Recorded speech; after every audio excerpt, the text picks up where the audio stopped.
High students, move करते हैं question number 11 की तरफ। Question 11 is write valence shell electronic configuration of the atoms of the following elements, जिसमें आपको ए part में बताना है कि एक एलिमेंट अगर मौजूद है थर्ड पीरियड में और फिफ्थ ग्रुप में तो उसकी वैलेंस शेल इलेक्ट्रॉनिक कॉन्फ़िगरेशन क्या होगी। तो इसकी मेथडोलॉजी कुछ वैसी ही है जो हम पिछले क्लासेस में करते आए हैं या अपने पिछले लेक्चर में करते आए हैं। ए पार्ट में पीरियड नंबर है 3, तो पीरियड नंबर 3 आपको बताता है कि एक्चुअली आपका वैलेंस शेल थर्ड शेल है। तो आप लिखें 3 और S लिखिए और लिखें 3p। ये आपके वैलेंस थर्ड शेल के वैलेंस शेल के इलेक्ट्रॉन्स हैं जो कि S और P में आते हैं।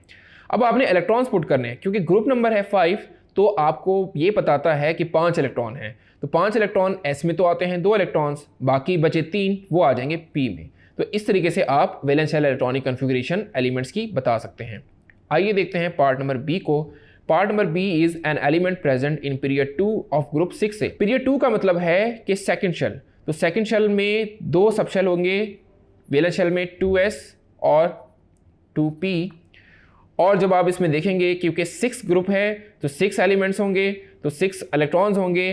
6 इलेक्ट्रॉन्स को आप कैसे फिल करेंगे, S में तो आ जाएंगे 2, लेकिन P में आ जाएंगे 4 इलेक्ट्रॉन, क्योंकि टोटल ऑफ 6 इलेक्ट्रॉन है। तो स्टूडेंट्स, क्वेश्चन नंबर 11 आपने देखा कितनी आसानी से सॉल्व हो जाता है अगर हमें एक एलिमेंट का ग्रुप नंबर और पीरियड नंबर पता हो। Thank you.